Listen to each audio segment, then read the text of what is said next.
bienvenue à toi qui m'écoutes sur les podcasts de Je suis sensible. J'espère que le contenu va te plaire et je te souhaite une bonne écoute.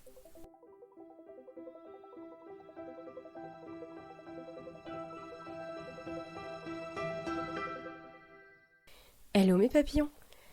C'est la deuxième partie du podcast sur la lithothérapie. J'ai préféré, comme je vous ai dit avant, faire une coupure. Donc cette fois je l'ai fait en 3 parties parce qu'effectivement c'était quand même assez long. Donc je vous laisse découvrir les nouvelles pierres.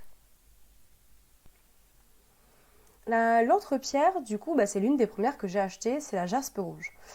On me l'a conseillé parce que c'est une pierre rouge, du coup, comme son nom l'indique. Et surtout, c'est une très forte pierre d'ancrage. Et ça, je peux vous l'assurer. Les premiers temps où je l'ai portée, waouh, j'avais les pieds collés au sol. Moi qui ai des gros problèmes d'ancrage, bon là actuellement je le ressens moins et je préfère pas trop la porter parce que cette pierre, il faut la porter en étant calme. Si elle peut provoquer, enfin, elle peut amplifier les colères, elle peut amplifier le stress, elle peut amplifier... En fait, c'est une pierre qui amène de l'action, qui fait bouger. Donc, si on est excité, ça va créer du feu, en fait, clairement. Moi, je m'en suis pas rendu compte sur le coup où j'étais à fond, mais dans le mauvais sens du terme. Trop énergique. Trop énergique, du coup ça me créait du stress, ça me perturbait, je me mettais en colère parce que en fait pour moi j'avais envie d'aller très vite mais les choses autour de moi n'allaient pas assez vite. Et en fait je me suis rendu compte que c'était cette pierre, donc une fois que je l'ai enlevée, ouf, dans la journée, dans les 24 heures qui ont suivi, ouais effectivement ça allait mieux. Et je l'ai vu sur une collègue qui portait en fait la jaspe rouge sur elle. C'est une collègue qui est assez anxieuse et qui peut être vite stressée parce qu'elle adore tout ce qui est carré et tout ça, mais elle peut être vite perdue dans son organisation. Et en fait, pendant une semaine, elle a porté la jaspe rouge. Et elle était mais méga tendue. Et à un moment, je lui ai dit, écoute, moi aussi je m'intéresse aux pierres et tout, je vois que tu portes la jaspe rouge. Je dis, tu savais que c'est une pierre qui peut être beaucoup dans l'excès et notamment très dynamique. Ah non, moi je la porte juste pour l'ancrage. Ok, elle a enlevé, 2 jours après, ça allait mieux. Donc c'était assez drôle. Je vois que ça fait déjà 23 minutes que je parle. Peut-être que je couperai ce podcast en 2. Je verrai. Je vais le faire d'un trait et puis au montage, je verrai ce que j'en fais. Donc voilà, en fait, la jaspe rouge, c'est vraiment la pierre qui est liée à la terre-mère. Elle est assez maternelle. Voilà, elle est aussi pour tous ceux qui travaillent la terre. Tout ce qui va être jardinier, tout ce qui va être agriculteur et tout ça. Bon, après, je crois pas qu'une pierre soit faite pour un métier. Mais on parlera de la labradorite plus tard. Voilà, donc elle favorise vraiment l'ancrage, l'incarnation, se met dans le corps. Elle est vraiment pour toutes les personnes qui sont complètement dans la lune, ailleurs, qui ont tendance à être beaucoup trop dans le mental et pas assez dans le présent. Voilà, elle stimule vraiment l'action, vraiment. Une autre pierre, du coup, c'est la labradorite. Et celle-là, mais c'est l'une de mes préférées, que je porte assez régulièrement et d'ailleurs que je porte actuellement sur moi. La labradorite, moi je la porte parce que c'est la pierre du thérapeute. C'est une pierre qui va absorber toutes les énergies négatives, qui va éloigner toutes les pensées négatives qui ne sont pas de soi. Elle va vraiment éloigner en fait tout ce qui va être négatif et tout ce qui va venir perturber le corps de la personne qui porte cette pierre. Elle protège. C'est vraiment une grosse pierre de protection. Et moi, je le ressens. Je le ressens beaucoup. Je travaille avec des enfants et je suis hypersensible. Alors, comment dire que les deux ne sont pas tous les jours compatibles. J'ai pendant très longtemps, pendant 6 ans, j'ai travaillé avec des bébés de moins de 1 an et demi. Et en fait, j'ai remarqué depuis peu que les bébés, je me rendais pas compte parce que je savais pas que j'étais hypersensible. Les bébés, en fait, ce sont des émotions à l'état brut qu'ils ont. Et le truc, c'est que moi, en fait, j'absorbais tout. Je me rendais malade à tout absorber et à ne jamais relâcher. Jusqu'au jour où, en fait, j'ai découvert les bienfaits de la labradorite et je me suis dit, je vais tester, puisque la pierre du thérapeute, c'est la pierre qui protège le thérapeute, qui va écouter en fait les émotions des autres et ça le protège pour ne pas absorber en fait toutes les émotions des autres, qu'elles soient positives ou négatives en fait. Ça protège, voilà, ça fait une bulle. Et c'est vrai que pour les hypersensibles, pour les émotifs, pour tous ceux qui sont des vraies éponges, qui sont hyper empathes avec les autres, ouais, elle permet aussi de faire la différence entre ce qui est à soi et ce qui n'est pas à soi.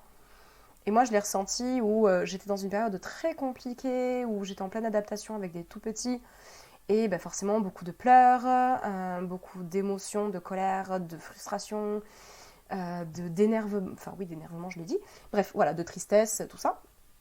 Et j'ai fini par porter la labradorite. Au début, je finissais mes journées complètement sur les rotules, limite à pleurer chez moi, tellement j'avais absorbé d'émotions et que je ne comprenais pas ce qui se passait. Je vivais mes journées, mais dans un enfer. Et en portant cette pierre, j'ai ressenti mais complètement la différence du jour au lendemain. Et c'est ça qui m'a impressionnée. En fait, moi, c'est ça que j'adore avec les pierres, c'est que concrètement, on peut sentir en fait ce qui se passe. Et c'est hyper important. Du coup, en fait, je l'ai portée et j'étais beaucoup plus présente. Ouais, je comprenais les émotions d'un tout petit, c'est-à-dire que je savais différencier le pleur de la faim, le pleur d'énervement et le pleur de sommeil, et le pleur de tristesse. Mais je ne les ressentais plus au fond de moi. C'est-à-dire que ce n'était pas des émotions, je savais que ce n'était pas à moi, mais je savais les reconnaître et j'ai su travailler avec sans que ça vienne me perturber profondément en fait, sans que ça vienne complètement impacter mon corps physique, mon corps énergétique, mes pensées. Du coup, j'étais beaucoup plus calme avec les enfants, j'arrivais bien mieux à les apaiser pour les mettre au lit et je les portais très longtemps, très longtemps. Après, il y a eu des moments où je portais pas de pierre parce que j'en ressentais pas le besoin en fait. Il y a des moments où dans ma vie ça va.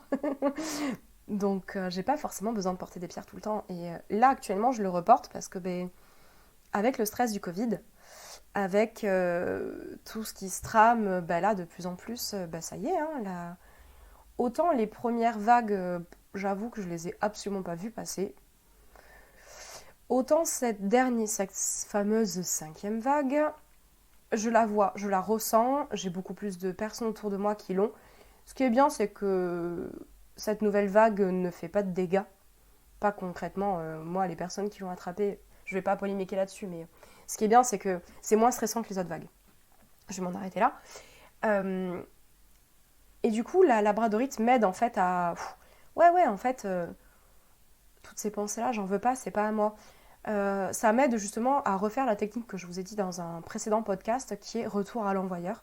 Et avec cette pierre-là, j'arrive plus facilement à repérer ce qui est à moi et ce qui n'est pas à moi, et justement à dire retour à l'envoyeur. Ça, j'en veux pas, je le transmute en lumière et je le renvoie à la personne parce que je vois que la personne elle est dans son mal, mais j'en veux pas, c'est pas à moi, je ne suis pas une poubelle émotionnelle pour les autres.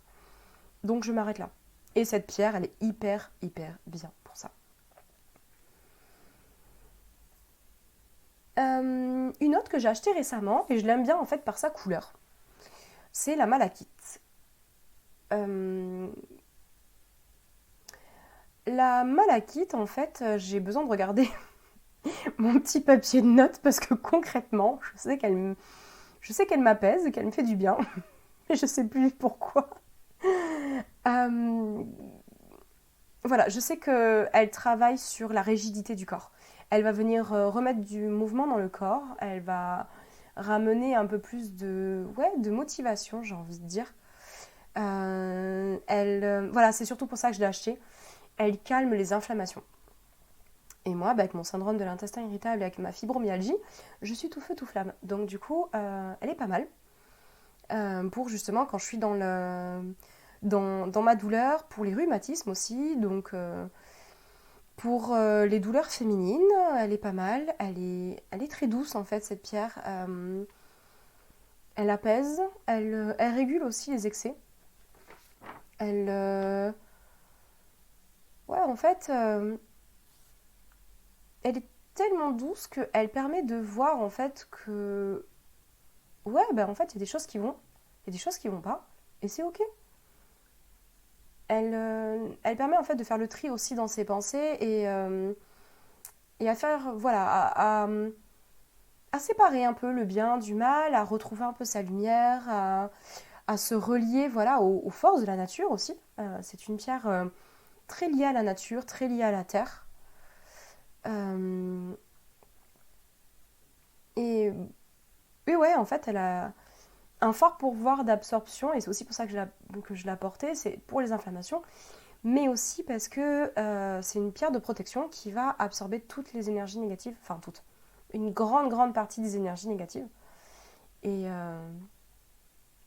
ouais, elle est bien pour le mouvement, pour se remettre un peu dans son corps, à se dire ok, j'ai mal, mais j'ai envie de bouger, j'ai envie de faire du bien à mon corps et de ne pas rester complètement statique.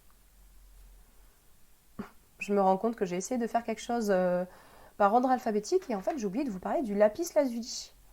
C'est une pierre que j'apprécie mais que je porte pas tant que ça. J'ai oublié de vous dire, la malachite est une pierre verte. Je sais pas si je vous l'ai dit. Je perds la mémoire, hein, ça aussi c'est un des symptômes de la fibromyalgie. Euh, le lapis lazuli, je l'aime bien en fait c'est ce côté bleu pailleté, bleu nuit pailleté. Je sais pas, je kiffe. J'aime beaucoup. Et j'ai trouvé un bracelet qui est couplé avec de la roche de lave, si je ne me trompe pas sur le nom. Par contre, je me rends compte que je ne suis pas du tout allée me renseigner sur à quoi ça sert. À la base, le bracelet, il était vendu avec la roche de lave pour mettre des huiles essentielles dessus. Moi, je suis pas fan. J'ai pas les huiles essentielles, c'est tellement, enfin pour moi, ça a un côté corrosif et pas trop envie d'abîmer mes bracelets. Puis comme mes bracelets, je les porte avec les enfants, les huiles essentielles avec les enfants, c'est mort. Peut-être que je vous ferai un podcast un jour sur les huiles essentielles, parce que ça aussi, ça m'intéresse beaucoup. Lapis lazuli, voilà, lui aussi, il aide beaucoup sur les inflammations. Mais comme c'est une pierre bleue, c'est une pierre qui va venir travailler sur le chakra de la gorge, le chakra de la gorge qui est un chakra bleu, si je ne me trompe pas. Et en fait, c'est la pierre un peu des orateurs. Elle va venir un peu enlever les blocages énergétiques qu'on a au niveau de la gorge. Elle va venir à être beaucoup plus claire dans ce qu'on dit, dans les expressions qu'on a, et justement à être beaucoup plus serein. C'est une pierre en fait qui est très bien pour les oraux, pour quand on a une grosse réunion, quand on fait des conférences, quand on doit avoir de l'assurance pour parler et être clair dans ce qu'on dit. Elle est vraiment super bien pour celle-là. Et voilà, du coup, elle soigne tout ce qui va être problème de gorge, problème de nez, un petit peu des yeux. Elle va venir rééquilibrer en fait tous les problèmes cérébraux, tout ce qui va être névralgie, tout ce qui va être hyperactivité. C'est aussi une pierre en fait qui calme aussi les tensions musculaires, qui calme un peu l'esprit, en fait qui permet d'être plus clair, voilà, d'avoir une vision plus claire. Et c'est aussi une pierre qui aide à travailler sur son chakra du troisième œil, sur la lucidité un peu qu'on peut avoir en fait. Euh, c'est une pierre en fait qui permet aussi de trouver sa place et voilà, de trouver l'amitié et d'avoir des rapports justes et vrais. Euh, et elle, c'est vrai qu'en association avec la malachite et avec l'ambre, elle permet de mieux travailler sur tout ce qui va être état inflammatoire, sur douleurs musculaires, la rigidité.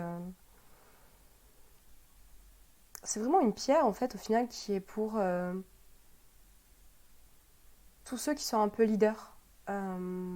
Voilà, comme j'ai dit, tous ceux qui ont besoin de parler et elle permet aussi d'avoir une certaine conscience de la justice, de ce qui est juste, de ce qui est vrai et ouais, d'être plus en accord avec ça. Trouver sa propre justice, sa propre vérité et de savoir l'exprimer. Moi, c'est vrai que je l'ai surtout porté quand j'avais des gros entretiens à faire, quand je sentais que j'avais besoin de développer un peu plus mon intuition. Et que normalement l'améthyste permet de travailler sur son chakra du troisième œil et justement de travailler son intuition, sa clairvoyance et tout ça. Le truc c'est que moi l'améthyste des fois j'ai un peu de mal. Donc c'est vrai que quand j'ai besoin d'être plus calme, plus apaisée, je peux aussi la coupler avec le lapis lazuli et ouais c'est pas mal. Et du coup le lapis lazuli je peux le porter en dormant et non pas l'améthyste. Donc ça, c'est le gros point positif. Du coup, je vous ai parlé de la malachite. Je suis un peu perdue du coup dans mes papiers. Ah oui, la prochaine, les deux prochaines, ce sont vraiment mes gros favoris. Et moi, j'ai une expérience toute particulière avec ces pierres-là. Ce sont les obsidiennes. Donc j'ai deux obsidiennes, l'obsidienne noire et l'obsidienne œil céleste. L'obsidienne noire, donc c'est la plus, entre guillemets, je mets des gros guillemets, basique des obsidiennes. Et c'est la toute première que j'ai portée. En fait, ce qu'il faut dire, c'est que c'est du noir et je suis fascinée par tout ce qui est noir. Les pierres, surtout celles-là, elles sont juste magnifiques. Je suis en admiration devant ces bracelets. Et l'obsidienne œil céleste a ce côté un peu irisé qui fait justement la forme d'un œil. Oh, c'est trop beau, vraiment, c'est magnifique. L'obsidienne, moi je la porte parce que c'est une énorme pierre de protection. Très très grosse pierre de protection. C'est, j'ai envie de dire, même pour moi, c'est la meilleure. Je dis bien pour moi, chacun son ressenti avec les pierres. Et elle m'aide pas mal sur beaucoup de choses. Alors, je vais commencer par le début. Un jour, je suis rentrée dans une boutique de lithothérapie à Bordeaux et je commençais tout juste à m'intéresser aux pierres. Avec mon amie, toujours la même, on était en train de regarder différentes pierres, de regarder un peu ce qui nous attirait et en vitrine, je vois un bracelet d'obsidienne, mais alors d'une beauté. Et je demande à... Enfin, au début, je ne savais pas que c'était une obsidienne. J'hésitais sur ce que c'était. Et je demande à la vendeuse, et donc elle m'explique que c'est une obsidienne œil céleste. Et je lui dis, oh vraiment, elle est magnifique et tout ça. Donc elle m'explique les propriétés. Et elle me dit qu'en gros, c'est une pierre extrêmement puissante, que tout le monde ne peut pas la porter. Et elle me demande si j'ai déjà travaillé avec des obsidiennes. Donc je lui dis non. Et elle me dit, je ne vous la vendrai pas, parce qu'il faut d'abord que vous soyez habitué à de l'obsidienne noire, la plus basique, parce que ça travaille énormément sur soi. Ça montre la vérité avec pas dureté, mais en fait, ça prend pas des pincettes l'obsidienne. Et l'obsidienne noire, du coup, j'ai fini par trouver un bracelet qui m'attirait, qui me plaisait. Et effectivement, je savais, il faut porter cette pierre en toute conscience des pouvoirs qu'elle a. Donc c'est une pierre qui protège, qui en fait n'a pas besoin d'être nettoyée puisqu'elle n'absorbe rien. Elle éloigne. Elle éloigne toutes les énergies négatives, toutes les pensées négatives, toutes les entités négatives, tout ce qui vient en fait perturber le corps. Perturber le corps physique, perturber les corps énergétiques. C'est extrêmement puissant. Cette pierre, elle permet aussi, il faut être bien ancré quand on la porte, parce qu'elle va venir chercher au fond de la personne qui la porte tout ce qui a besoin d'être sorti. Tous les traumas, toutes les relations compliquées, toutes les blessures, tout ce qui a été enfoui et inconscient, ça va ressortir. Moi, je l'ai porté pendant une semaine. Alors d'abord, je l'ai porté un jour, puis 2 jours, puis 3 jours. J'ai fait une pause. J'ai repris 3 jours. J'ai refait une pause. Et quand j'étais bien dans mes baskets, que j'étais dans une période où j'étais extrêmement heureuse, je me suis dit, allez, maintenant, il faut que je travaille sur tout ce qui a besoin d'être travaillé. Du coup, j'ai porté l'obsidienne pendant une semaine et c'est à partir d'une semaine que j'ai commencé à ressentir que mes relations avec mes parents et ma fratrie, j'ai eu besoin de sortir des choses. J'ai eu besoin que des choses soient dites, qu'il y ait des conflits qui soient réglés. J'ai pleuré avec cette pierre parce que j'ai des blessures qui sont ressorties. Mais c'était pas un pleur de mal-être, c'était un pleur de ouais, ça y est, ça sort enfin, ça se libère, c'est très bien. Et je l'ai aussi porté parce que j'étais dans une période où j'ai mis beaucoup de temps avant de me rendre compte que j'étais vraiment connectée avec l'énergie spirituelle. Je ne vais pas prendre des pincettes. Je suis connectée avec l'énergie divine, avec la source divine, avec l'univers. comme tout être.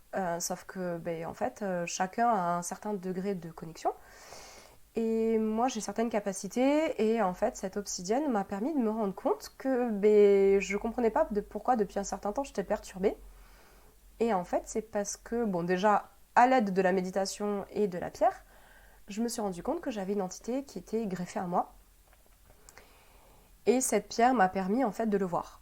De voir ce qui se passait, de comprendre pourquoi. Il y a des moments, j'étais complètement épuisée alors qu'il n'y avait pas de raison, et c'était pas du tout la fibromyalgie, c'était autre chose.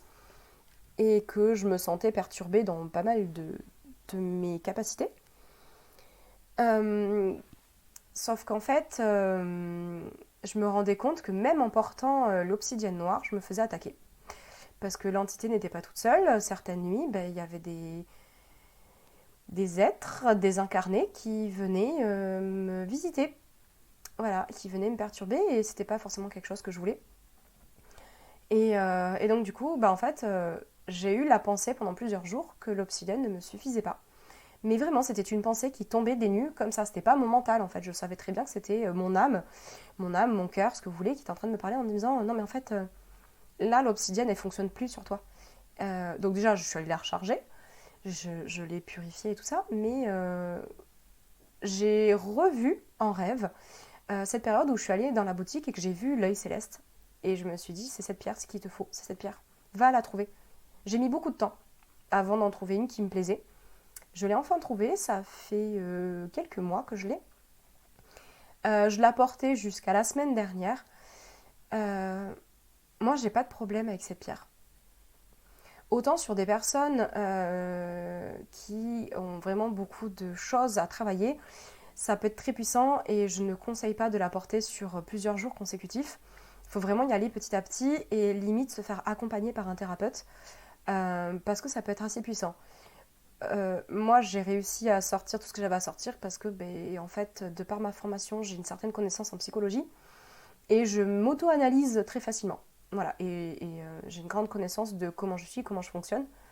Donc du coup, cette pierre m'a perturbée sans trop me perturber parce que du coup, j'ai dépassé tout ce que j'avais à dépasser avec. Donc maintenant, je suis capable de porter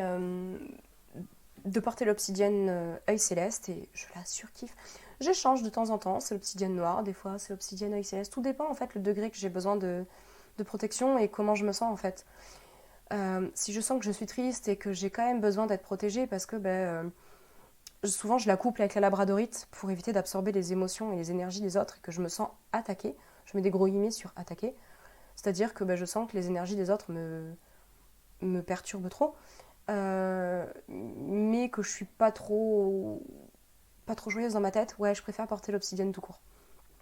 Quand ça va, j'y vais franco, je porte l'œil céleste. Non, franchement, je les adore. C'est vraiment des pierres qui ancrent, qui sont dans le concret et qui montrent vraiment la vérité en fait. Elles prennent pas des pincettes, elles sont pas du tout dans l'illusion, et justement, elles enlèvent le voile de l'illusion, et elles permettent d'évacuer tout ce qui est parasitaire en fait. Et c'est juste génial. Moi j'adore. C'est en termes de pierre de protection, moi c'est celle qui fonctionne le mieux avec moi, et c'est vrai que je ne regrette absolument pas de les avoir achetées. Par contre, il faut vraiment trouver les bonnes pierres, il faut vraiment trouver celles qui nous correspondent.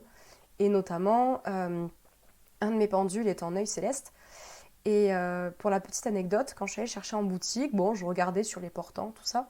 Je m'étais dit, bon, ben, si je trouve pas le pendule que je veux, c'est pas grave. Et je savais que, quand même, un œil céleste m'intéresserait. Et je l'ai trouvé. J'en ai vu un. Bon, il était quand même assez gros, et je m'étais dit, c'était peut-être pas ce que je voulais à la base. Bon, je le prends dans les mains, je le teste. Ouais, en fait, j'avais du mal à le reposer. Donc je lui commence à lui poser des questions. Est-ce que montre-moi un oui, montre-moi un non. Donc du coup pour faire ces conventions, est-ce que tu veux travailler avec moi? Et là il commence à me dire non. Ah, mais est-ce que je dois t'acheter? Oui. Bon, ok, donc je le repose. Je fais un tour de magasin, puis j'y reviens quand même. Je me dis c'est bizarre parce que je l'ai vraiment en tête. Puis la pierre, elle me plaît. Et puis il y a vraiment ce côté œil qui est vraiment magnifique. Et en fait, je la veux. Donc je le reprends. Je lui repose des questions. Tu veux travailler avec moi? Non. Est-ce que nos énergies sont compatibles? Oui. Ok. Et là, en fait, ça me percute. Je dis, mais est-ce que tu as besoin d'être purifié et rechargé? Enfin, est-ce que tu as besoin d'être rechargé? Oui. Est-ce que tu as besoin d'être enfin, est-ce que tu as besoin d'être purifié? Je crois que je lui ai posé comme ça la question. Il m'a dit oui. Et je dis, est-ce qu'une fois que j'aurai fait tout ça, est-ce que tu voudras travailler avec moi? Oui. Voilà, très bien. Donc, du coup, je l'ai acheté et c'est vrai que je m'en sers de temps en temps. Pas régulièrement, parce que j'ai pas encore trop l'habitude des pendules. Mais ouais, j'aime bien cette pierre. Mon autre pendule, c'est une amie qui me l'a offerte en cadeau de Noël. C'est une améthyste. Et je l'aime bien, elle est jolie. Franchement, c'est en forme de cône, oui, je me trompe pas. Et il est très léger, du coup, il est bien. Écoutez, je pense que je vais terminer maintenant parce que, comme j'ai dit dans le podcast précédent, trop d'infos à la fois et je vais vous perdre, c'est pas nécessaire. J'espère que déjà, avec tout ce que je vous ai dit, il y a beaucoup de choses qui vous ont intéressé, que ça vous donne envie un peu de chercher de votre côté un peu plus d'infos et dites-moi en commentaire aussi si vous utilisez déjà les pierres et celles qui sont vos préférées et avec qui vous avez le plus d'attachement, de lien, vous sentez plus les vibrations de ces pierres-là.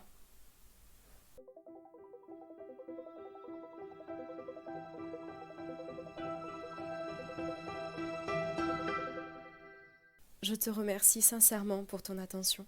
Tiens, dis-moi en commentaire, est-ce que ce podcast t'a plu ou ne t'a pas plu? Abonne-toi aussi à ma chaîne et n'hésite pas à la partager autour de toi.